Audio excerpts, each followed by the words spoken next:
Hello, everyone, and welcome back to the English World Channel. Welcome back, your English learning channel, where we listen, we feel, and we learn English naturally.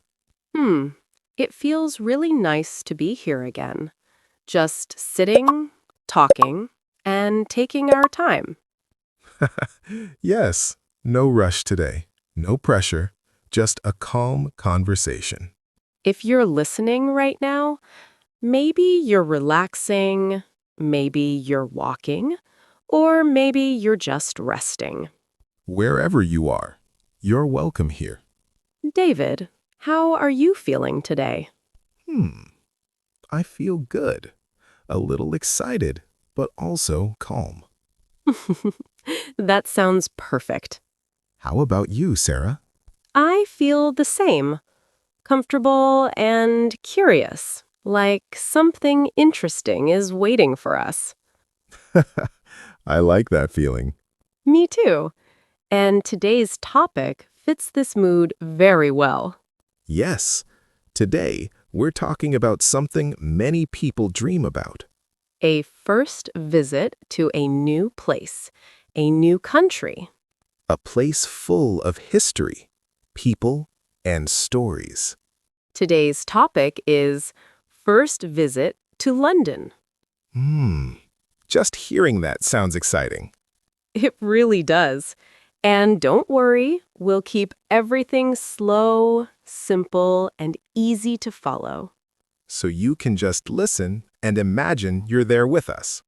All right then, let's begin our journey. Excuse me? Is this London Bridge? Yes, this is London Bridge. You're standing right on it. Oh, that's nice. I was not sure for a moment. Everything feels a little new to me.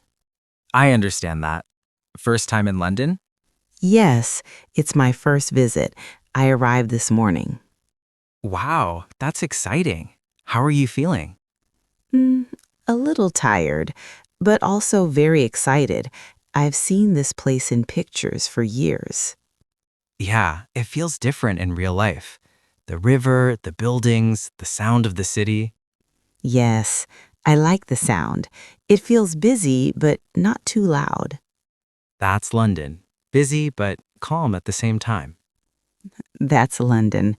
Busy but calm at the same time. That's London. Busy but calm at the same time. That's London. Busy but calm at the same time. I like that. I've been walking slowly, just looking around. That's the best way. No rush, just take it in. Can I ask you something? Of course. What's that big building over there, across the river? Oh, that's the Tower of London. Very old, very famous. Wow, it looks serious, like it has many stories. It really does. Kings, queens, history everywhere. London feels very historic, but also modern. That's a good way to describe it. Old stones, new people. That sounds poetic. Maybe London makes people talk like that. Do you live here? Yes, I've lived here for many years. Then you must be used to this view. I see it often, but I still stop sometimes, especially in the morning. I did the same. I stopped and just looked, even though I didn't plan to. That's a good sign. It means the place touched you. I think it did. Where are you going next? I'm not sure yet. Maybe a cafe. I want tea. Real English tea. Good choice. There are many nearby. Do you recommend any? Yes, there's a small cafe just a short walk from here. Very cozy. That sounds perfect. Thank you. You're welcome, and enjoy your first day. I will. Talking to you helped me feel less nervous. I'm glad.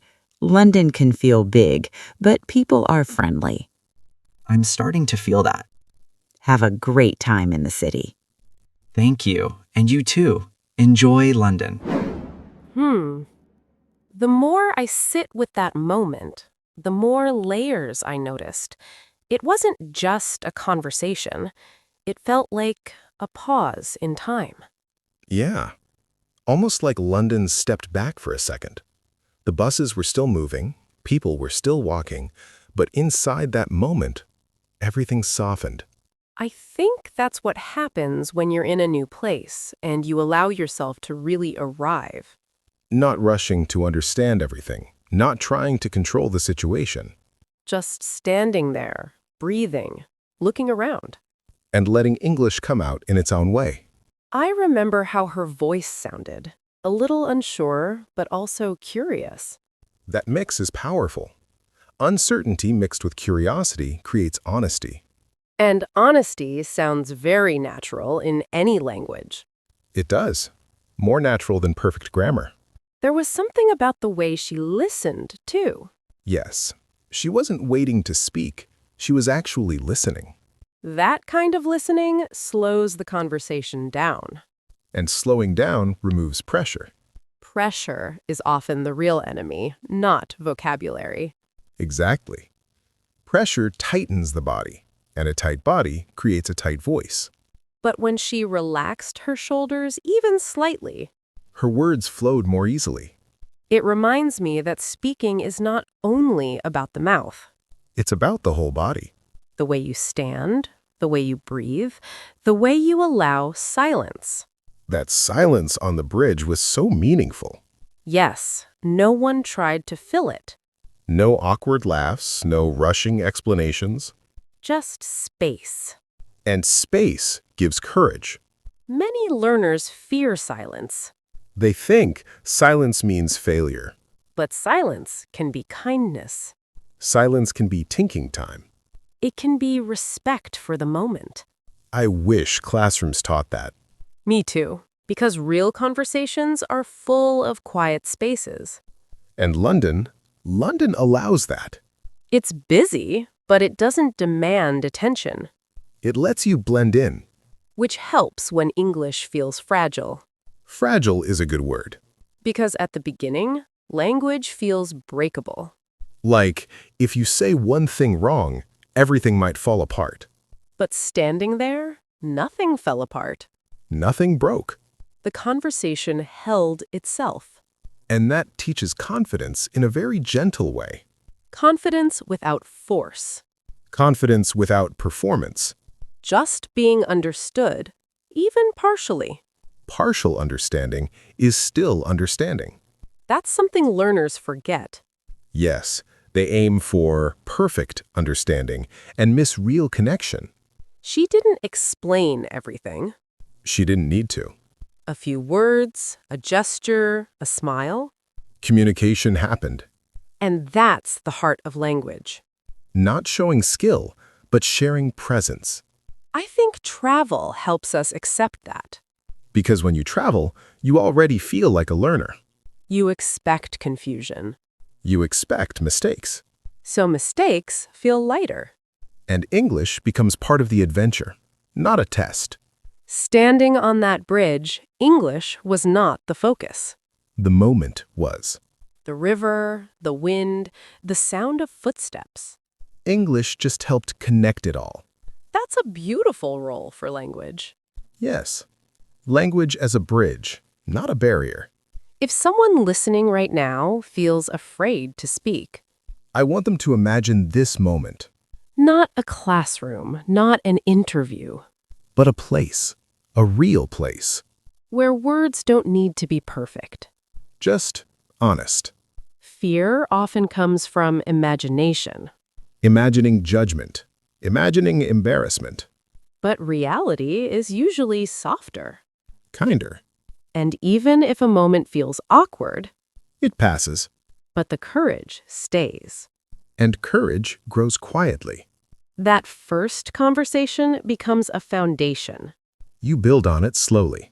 Another city, another street, another person. And suddenly, English feels less like a wall. More like a path. A path you walk, step by step. No rush, no comparison.